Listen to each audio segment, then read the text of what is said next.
바벨탑과 하나님의 구원 계획에 대해서 여러분과 함께 말씀을 나누도록 하겠습니다. 하나님께서 우리에게 주시는 말씀 창세기 10장 32절 말씀 함께 읽겠습니다. 이들은 그 백성들의 족보에 따르면 노아 자손의 족속들이요 홍수 후에 이들에게서 그 땅의 백성들이 나뉘었더라. 아멘. 창세기를 두 부분으로 나누라. 그러면 1장부터 11장까지를 원역사, 12장부터 50장까지를 족장들의 역사라, 그렇게 구분해 볼 수 있습니다. 오늘은 그러니까 원역사의 마지막 부분을 여러분과 함께 다룹니다. 근데 흔히 우리가 창세기 강해를 할 때 창세기 11장 바벨탑 사건을 너무 많이 강조하기 시작하는데 강조할 만하지요. 제가 얼마만큼 하나님 앞에 고질적으로 전가하는가, 그것을 말해주고 있는데요. 이 바벨탑 사건은 무엇과 연관되어 있는가 하면 노아 시대의 홍수 심판과 연관되어 있습니다. 하나님이 노아와 노아의 자손들에게 복을 주셨습니다. 그러니까 노아의 자손들을 통해서 민족이 어떻게 형성되고 뻗쳐나가는가, 그 사건을 말하는 가운데 노아의 후손들이 하나님 앞에 바벨탑을 쌓았다. 이제 그 이야기가 중심이 되어야만 합니다. 그래서 이 대홍수 심판 이후에 인류의 새 역사가 시작이 됩니다. 모든 나라와 민족은 노아의 새 아들로부터 분화되었습니다. 특별히 창세기 10장은 대홍수 심판에서 살아남은 노아와 노아의 새 아들의 후손들 명단이 기록되어져 있습니다. 성경에서 노아의 새 아들을 말할 때 항상 큰 아들인 셈, 둘째 아들인 함, 그리고 야벳, 이런 순서로 나와야지 정상이 아닙니까? 그런데 우리 창세기 10장부터 보면 족보가 있잖아요. 셈과 함과 야벳의 각 후손의 이름을 언급하면서 그 이름이 역순으로 언급되어져 있습니다. 야벳의 후손이 가장 먼저 나오고, 그 다음에 함의 후손이 나오고, 셈의 후손이, 큰아들인 셈의 후손이 제일 마지막에 나오고 있다라는 점입니다. 이 점이 매우 중요합니다. 야벳의 후손은 부분적으로 2대까지가 언급되어져 있고요, 함의 후손은 부분적으로 3대까지가 언급되어 있고요, 셈의 후손은 부분적으로 5대까지가 기록되어져 있습니다. 5, 3인데요.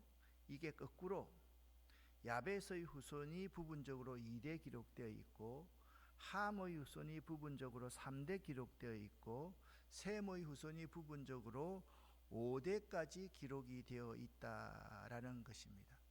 특별히 10장에서 셈의 족보를 왜 끝에 배치했을까? 이것이 매우 중요합니다. 11장에서 그 사실을 자세하게 설명을 해 줍니다. 이 11장 이후에 12장부터 누가 등장합니까? 아브라함이 등장하지 않습니까?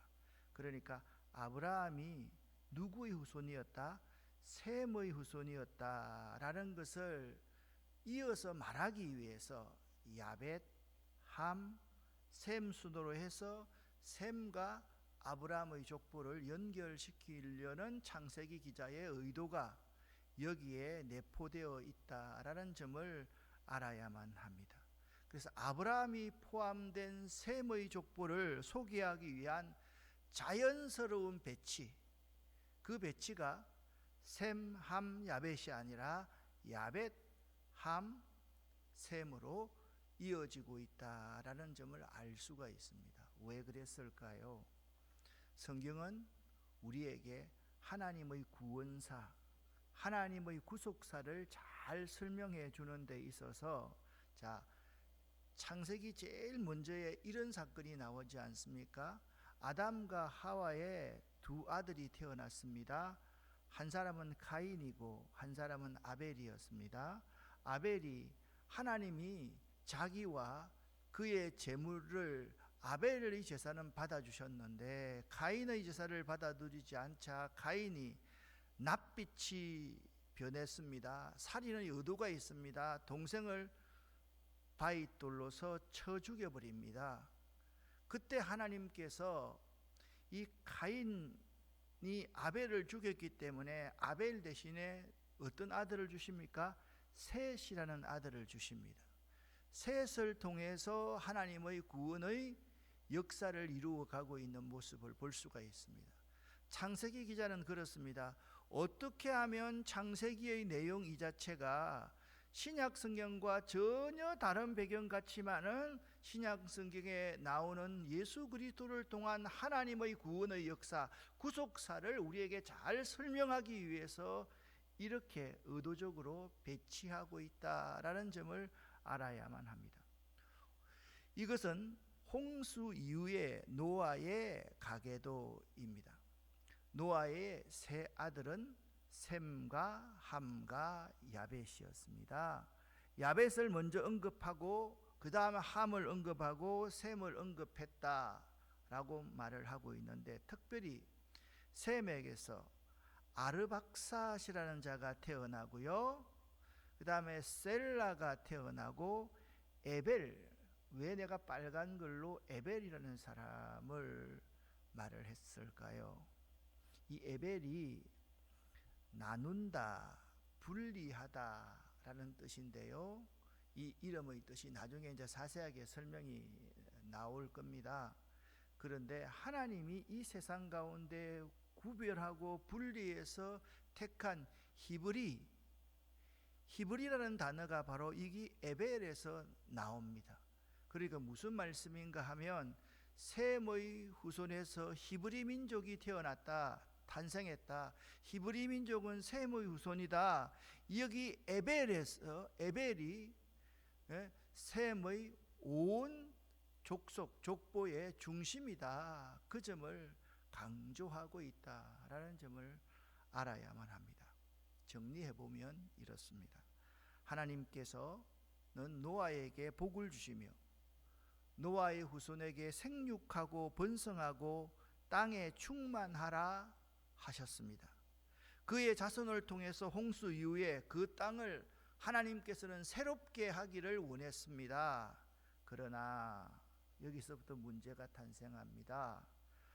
노아의 세 아들들은 하나님의 복을 잘 유지하지를 못합니다. 생육하고 번성하고 땅에 충만하게 되면서 하나님께 반역하고 불순종하고 그로 인해 흩어지고 혼란을 경험하게 됩니다. 이것이 창세기부터 요한계시록까지 우리에게 계속적으로 언급하고 있는 인간의 유형, 인간의 패턴입니다. 사람은요, 등 따숩고 배부를만 하면 하나님을 반역하고 불순종하고 그로 인해서 흩어져서 혼란을 겪게 됩니다. 여러분 어떻습니까? 여러분도 춥고 배고픈 시절이 예수 잘 믿었습니까? 아니면 지금의 예수를 잘 믿는다고 생각하십니까? 물론 지금이 잘 믿는다라고 생각하시는 분은 참 좋습니다. 근데 인간은 그렇지가 않습니다. 번성하고 땅에 충만하기 시작하면 자꾸 나를 드러냅니다. 나를 자랑하려고 합니다. 내가 내 삶의 중심이 되려고 합니다. 그것이 인간의 비극이다, 비극의 시작이다라는 점을 알아야만 합니다. 제가 어디 연휴 때 어디 갔다 오는 건 뭐라 하는 게 아닙니다. 사람이요, 돈이 좀 있고 여유가 생기면 어디 놀러 가려 그러고 자기만을 위한 시간을 가지려고 하고 이렇게 하다 보면 예배를 소홀히 하게 되고 또한 예배에 대한 감각이 떨어지게 되는 것이다 라는 점을 우리는 너무나도 잘 알고 있습니다. 그러니까 어떤 사람들은 복이 아닌 거예요.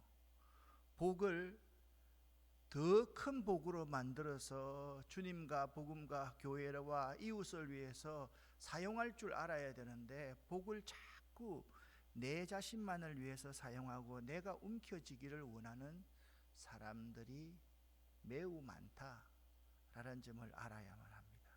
창세기 기자는 좀 더 구체적인 내용을 11장을 통해서 잘 설명해 줍니다.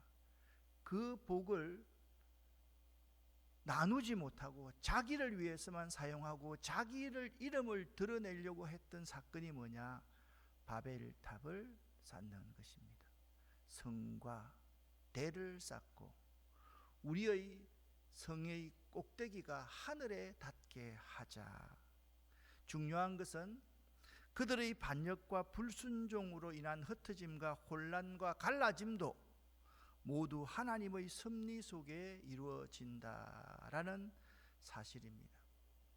인간의 악한 본성에는 언제나 하나님의 뜻에 불순종하려는 의지가 담겨져 있습니다. 지도자들은 이것을 잘 볼 수 있어야만 합니다. 지난주 이런 말을 합디다. 목사님, 지난주 간 세대 예배 모든 세대가 함께 드리는 예배를 드려보고 나니까 참 좋더라고요. 한 달에 한 번씩만 오후 찬양 예배 없었으면 좋겠습니다 라는 말을 했습니다. 처음에는 의도는 참 좋지요. 이것이 익숙해지게 되면 아예 여러분의 내리에서 오후 찬양 예배는 없어져 버리고 맙니다. 그게 우리 인간들의 모습이다라는 것입니다. 특별히 홍수 후에 인간이 다시 번성하게 되었을 때 인간은 하나님 앞에서 그 교만성이 드러내고 말았습니다. 즉 자신들의 이름을 후세에 남기려는 야심과 또한 흩어짐을 면하려는 가운데서 인간은 탑을 높이 쌓았던 것입니다. 바로 그 이전의 상황을 11장 1절부터 2절에서는 이렇게 설명합니다. 자, 11장 1절부터 2절까지를 우리가 말씀을 듣기 전에 6장 8절에 보면 노아는 하나님의 은혜를 입었다라고 말씀하고 있습니다.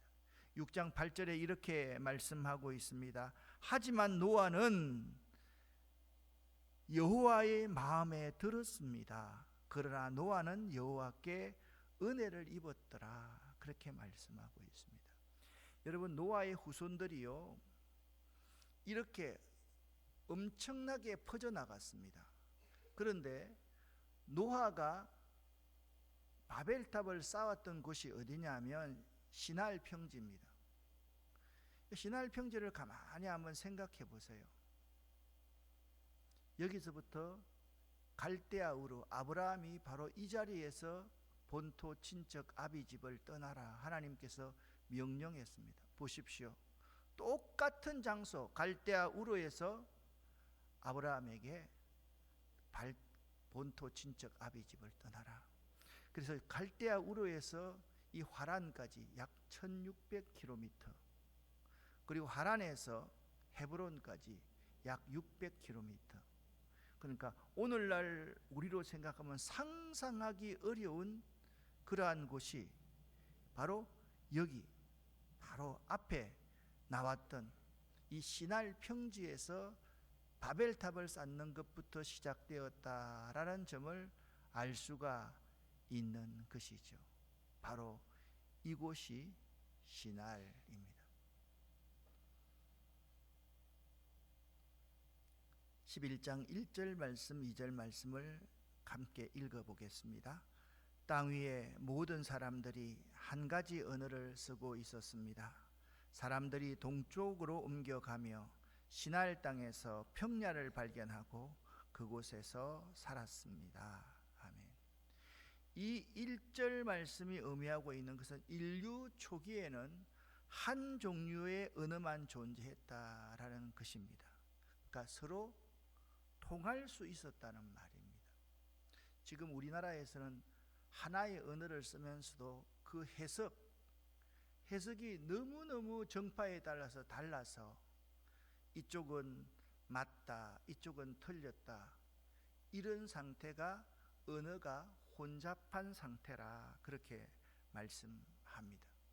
그런데 노아의 후손 가운데서 노아의 후손들이 이 땅에 충만할 때는 서로 한 언어를 사용했기 때문에 서로 통할 수 있었다라는 말입니다. 그래도 대화가 가능했고 서로의 문제를 조정하는 것이 가능했던 시대가 그 시대였다라는 점입니다. 그런데 사람들이 점점 더 흩어져서 땅을 차지하고 이 땅을 누리려고 하면서 서로에게 대할 수 없는 상태가 되었습니다. 그것이 서로의 마음이 나누어지고 갈라졌던 것입니다. 똑같은 한 가지 상황을 서로 아주 다르게 바라봅니다. 자기의 견해에 따라서, 자기의 사상에 따라서 자기 편 입장에서만 주장하기 시작했습니다. 지금 우리 민족의 모습과 똑같은 모습처럼 말입니다. 이것은요, 절대로 하나가 될 수가 없습니다. 예수님 오셔도 하나가 될 수가 없습니다. 제가 믿음이 없습니까? 그렇지 않습니다. 그 지역 사람, 그를 지지하는 사람에 따라서 결코 변화하지 않습니다. 제가 구체적인 사안은 말씀을 안 드리겠습니다. 땅 위의 모든 사람들이 한 가지 언어를 쓰고 있었을 때까지만 해도 가능성이 있는 시대였습니다. 대화가 가능한 시대였다라는 점입니다. 드디어 바벨탑을 쌓고 그들의 언어가 이렇게 해서 혼란하게 되니까 그들의 마음이 각기 나누어지게 되었습니다. 3절부터 9절까지를 쉬운 성경으로 같이 읽어보겠습니다. 그들이 서로 말했습니다. 벽돌을 만들어 단단하게 굽자. 그러면서 그들은 돌 대신에 벽돌을 쓰고 흙 대신에 역청을 썼습니다. 그들이 또 서로 말했습니다. 자, 우리의 성을 세우자. 그리고 꼭대기가 하늘까지 닿는 탑을 쌓자. 그래서 우리 이름을 널리 알리고 온 땅에 흩어지지 않도록 하자. 여호와께서 사람들이 쌓고 있는 성과 탑을 보려고 내려오셨습니다. 여호와께서 말씀하셨습니다. 이 사람들은 한 백성이고 그들의 언어도 다 똑같아. 그래서 이런 일을 시작하였는데 이 일은 그들이 하려고 하는 일의 시작에 불과하다.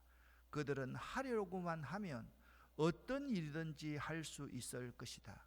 그러니 내려가서 그들의 언어를 뒤섞어 놓자. 그리하여 그들이 자기들끼리 하는 말을 전혀 알아듣지 못하게 하자. 그래서 여호와께서는 그들을 온 땅 위에 흩어 놓으셨습니다. 그들은 성 쌓는 일을 그만두었습니다. 여호와께서 온 땅의 언어를 그곳에서 뒤섞어 놓으셨으므로 그곳의 이름을 바벨이 되었습니다. 또한 거기에 있던 모든 사람들을 온 땅 위에 흩어 놓으셨습니다. 아멘.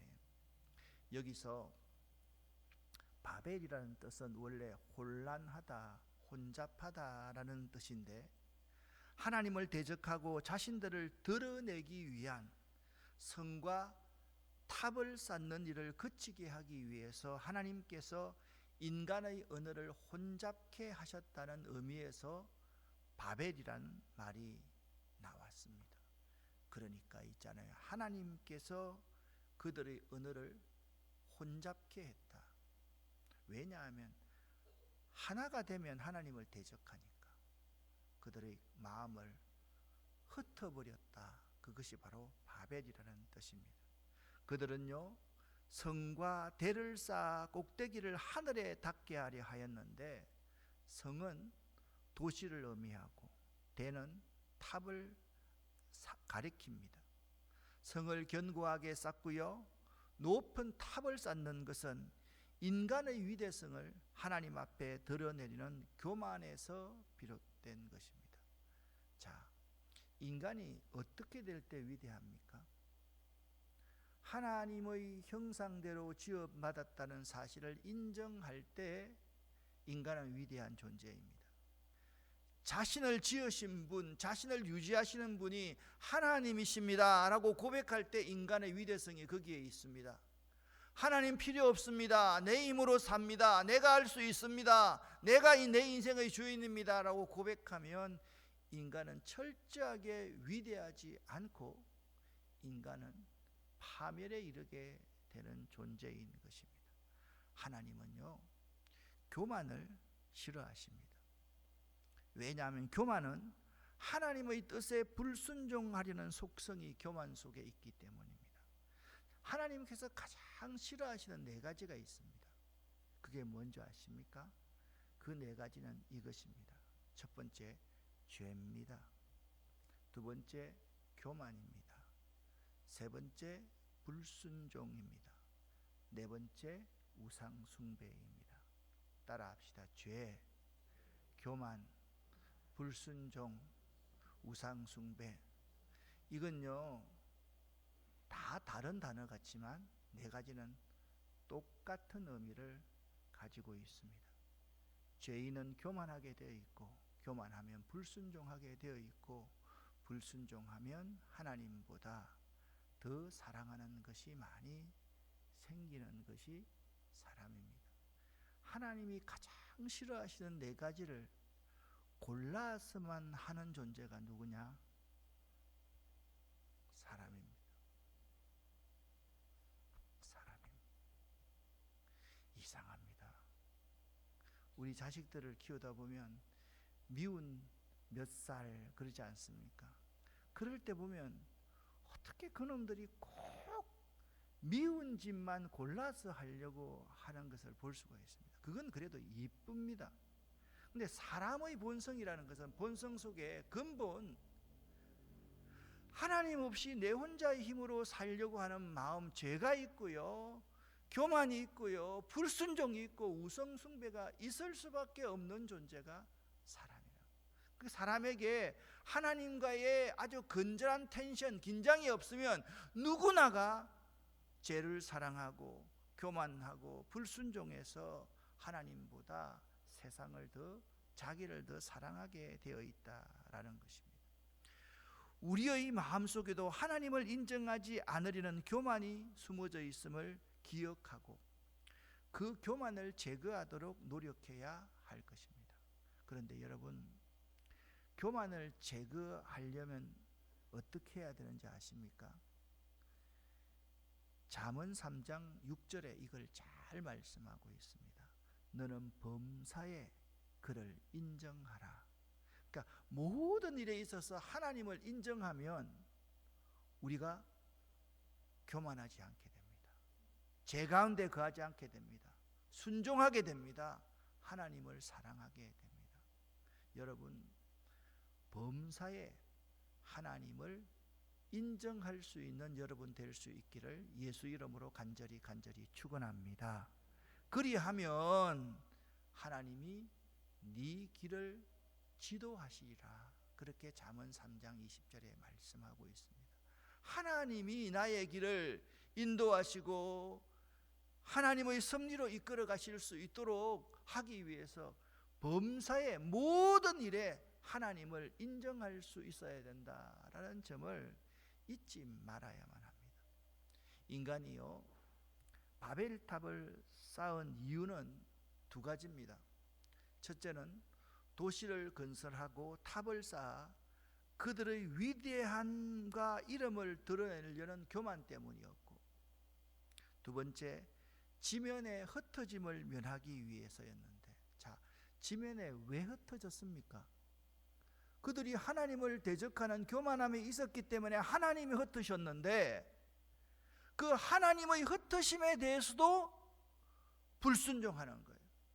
하나님이 복을 주셨는데 그 복을 저주로 만들어 놓고 하나님이 그 저주를 다시 축복으로 바꾸기 위해서 그들을 흩으셨는데 그들은 하나님의 말씀에 불순종하기 시작했다라는 거예요.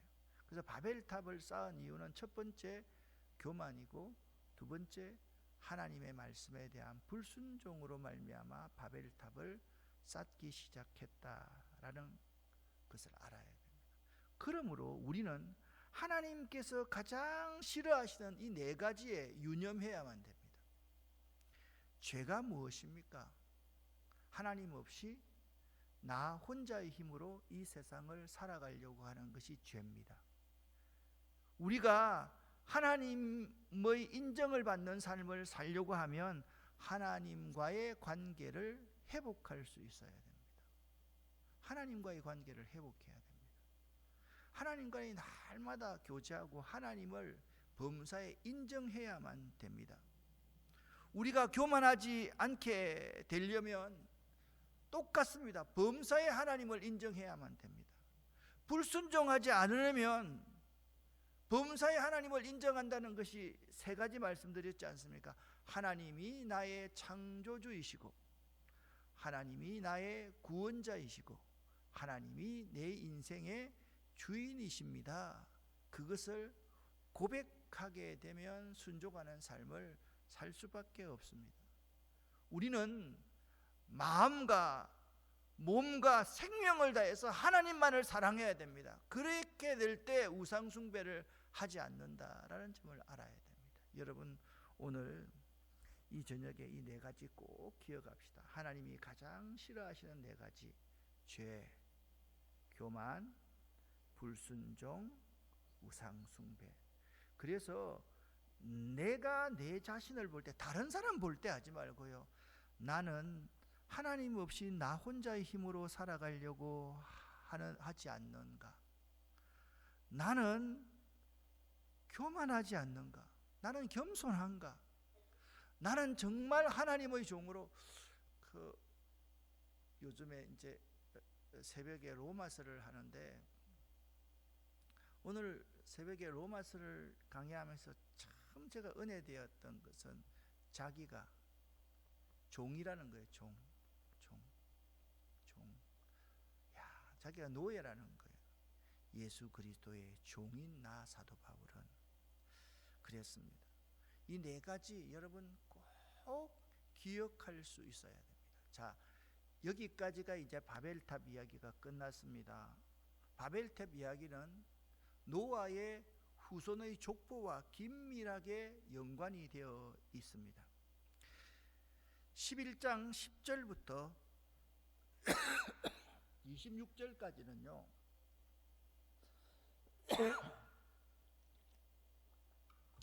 셈의 후손들의 족보를 말하면서 아브라함과 연결점을 찾고 있습니다.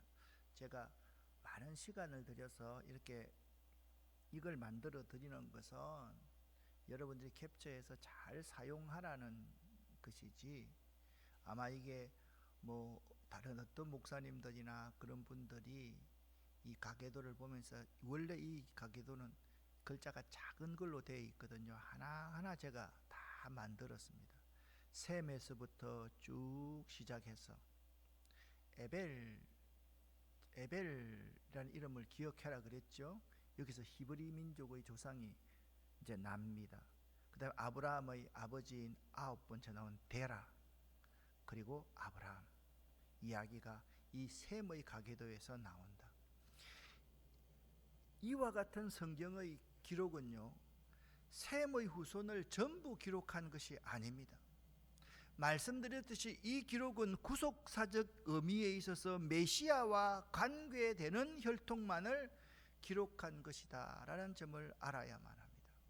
여러분, 창세기 5장에 보면 있잖아요. 아담에서 노아까지의 족보가 10대로 언급되어 있습니다. 성경은요, 이렇게 딱 맞춰요.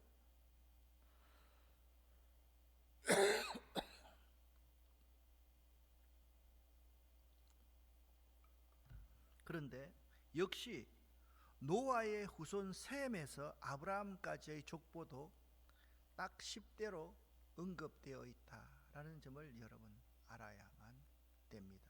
그러니까 아담에서 노아까지도 10대고, 노아의 자손인 아들인 셈에서부터 아브라함까지 족보도 10대로 언급되어 있다라는 것이 매우 중요합니다. 성경에 기록된 사건과 내용은 비록 그것들이 역사의 전부는 아닐지라도 인간이 하나님의 은혜를 따라 구원의 은총을 받기에는 조금도 부족함이 없습니다. 이것을 성경의 충족성이라 말한다라는 겁니다. 만약 요한복음 20장 30절 말씀대로 역사적인 모든 사건을 다 기록해 놓았다면 이 세상에 성경을 둘 수 없을 만큼 방대한 분량이 될 수밖에 없었을 것입니다. 아주 중요한 성경의 충족성. 우리가 구원받기 위해서 아담부터 노아까지가 10대이고 노아의 아들 셈에서부터 아브라함까지가 10대였다. 그것은 하나님의 구속사역을 앞으로 구속사역이 어떤 경로를 통해서 이루어질 것인가, 그것을 우리에게 잘 보여주고 있다라는 것입니다. 그래서 우리는 11장 14절 말씀을 주의 깊게 한번 볼 수 있어야 됩니다. 같이 한번 읽어볼까요? 셀라는 30세에 에벨을 낳았고 에벨을 낳은 후에 403년을 지내며 자녀를 낳았으며 에벨은 34세에 벨렉을 낳았다. 여기 이제 에벨이라는 말을 주의해라. 그냥 보면 이게 안 보이죠. 에벨이라는 뜻은 건너온 자라는 뜻입니다. 이 말이 후에 히브리라는 말로 변화되었습니다. 특별히 셈은 10장 21절 말씀을 먼저 한번 보겠습니다. 같이 한번 읽어보겠습니다. 셈은 에벨 온 자손의 조상이요 야벳의 형이라. 그에게도 자녀가 출생하였으니. 아멘. 에벨 온 자손의 조상이다. 이 에벨이라는 말이 후에 어떻게 변했다라고 했습니까? 히브리라는 말로 변화되었다라고 말씀하고 있습니다. 그래서 셈이라는 사람은 에벨 온 자손의, 에벨 모든 자손의 조상이라는 말에서 우리는 에벨로부터 하나님이 택한 민족인 히브리 민족이 나온 것임을 알 수가 있는 것입니다. 그러니까 히브리 사람의 조상은 누구라고요? 셈의 후손이었다. 노아, 셈. 그러니까 아브라함에서부터 노아까지의 10대, 노아의 아들 셈에서부터 에벨, 그리고 족장의 처음인 아브라함까지 이 10대. 그래서 히브리 사람들의 근원은 노아의 후손이었다. 노아는 하나님 앞에 은총을 입은 자였다. 히브리 사람들은 근본적으로 하나님 앞에 은총을 입었던 사람이다라는 사실을 알 수가 있는 것입니다. 또 11장 27절 말씀 보면 데라의 족보는 이러하니라. 데라가 누굽니까? 아브라함의 아버지 아닙니까? 맞죠? 그렇죠? 아브라함의 아버지의 족보는 이렇다라고 하는데 데라는 아브라함과 나홀과 하란을 낳고 하란은 룻을 낳았으니 이렇게 말씀하고 있습니다. 아브라함이 장자가 아니거든요. 여기서 아브라함이 그 형들인 나홀과 하란보다 더 먼저 성경에 언급된 이유는 메시아를 통한 구속사적인 입장에서 볼 때 그의 믿음을 통한, 아브라함의 믿음을 통한 의로움 때문이었습니다. 다시 말하면 성경 전체의 한 주제는 예수 그리스도를 통한 구원이며 이것은 메시아이신 예수를 믿는 믿음으로 어렵게 되어서 하나님으로부터의 구원의 인치심을 받는 것이기 때문에 아브라함이 하나님을 믿었던 그 믿음은 오늘날 예수를 믿어 죄인이 어렵게 되는 그 믿음과 동일한 믿음이다. 그 점을 창세기 11장에서는 우리에게 잘 강조하고 있습니다. 그러므로 하나님 앞에 큰 자는 먼저 태어난 자도 아닙니다. 명예나 지식이 많은 사람도 아닙니다. 하나님 앞에 큰 자는 누구든지, 오늘날로 말하면 하나님 앞에 큰 자는 직분이 중한 사람도 아닙니다. 목사, 장로, 권사, 안수집사 그런 자만이 아닙니다. 하나님 앞에 가장 큰 자는 하나님을 진실히 믿고 섬기며 그분의 말씀에 순종하고 헌신하며 사는 사람만이 하나님 앞에서 존귀 여김을 받게 되는 것입니다. 할렐루야. 우리는 이 사실을 꼭 기억할 수 있어야 됩니다. 저는 여러분들이 하나님 앞에 큰 자가 될 수 있기를 예수 이름으로 간절히 축원합니다. 어떤 사람입니까?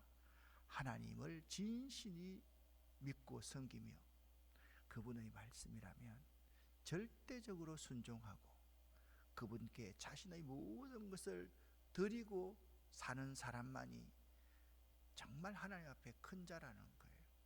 오늘날 우리 이런 개념이 참 없습니다. 자꾸 우리들이 예수님의 제자들처럼 높은 자리에 앉으려고 합니다. 예수님께서 말씀하십니다. 높은 자리에 앉고 싶으냐? 말석에 앉아라. 섬김을 받고 싶으냐? 섬겨라. 이 말은 그냥 단순하게 그 의미를 말하는 거 아닙니다. 하나님을 진실히 믿고 섬겨라. 하나님 말씀에 절대적으로 순종하라. 너 자신을 하나님께 온전히 드리는 삶을 살아라. 그 의미임을 우리가 기억할 수 있어야만 됩니다. 바벨탑 사건은 인간의 분열의 시작을 말합니다. 그러나 인간이 분열되고 교만하여 하나님과 계속 멀어져 가서 구원의 여망이 없어질 때 하나님은 노아의 후손, 셈의 후손을 통하여서 하나님의 구원 계획을 세우고 계셨던 것입니다. 이스라엘의 족장의 시작, 아브라함을 세우시면서 우리에게 말을 합니다. 여러분, 이제 창세기를 하면서 알겠지만 아브라함의 믿음을 세 단계로 우리가 나누어 볼 수 있다. 첫 번째는 떠나는 믿음입니다. 본토 친척 아비 집을 떠나라. 떠나는 것. 떠나야 돼요. 내가 가지고 있는, 누리고 있는 이곳을 떠나지 않으면, 이 세상에서 떠나지 않으면 안 돼요. 두 번째는 믿으라는 거예요. 불가능한 것을 믿으라는 거예요. 내년 이맘때에 너에게 아들이 있을 것이다. 아니, 내가 경수가 다 끊어졌습니다. 웃었습니다. 아브라함이 말합니다. 내가 무슨 생산 능력이 있습니까? 안 됩니다 라고 빅 웃었을 때 하나님은 그럼에도 불구하고 믿으라 말씀하고 있습니다. 아브라함의 믿음은 불가능한 상황 가운데서도 믿어야 될 것입니다. 마지막입니다. 하나님께서 아브라함에게 드려라 그럽니다. 뭘요? 100세에 낳은 그 이삭을 나에게 번제로 드리라 그러는 겁니다. 아브라함이 이 세 가지를 다 온전히 순종했습니다. 할렐루야. 여러분에게도 이 세 가지 믿음이 꼭 있기를 바랍니다. 떠나라. 아멘. 믿어라. 아멘. 드려라. 아멘. 그래서 정말 하나님 앞에 복을 받는 여러분 될 수 있기를 예수 이름으로 간절히 축원합니다. 기도하겠습니다.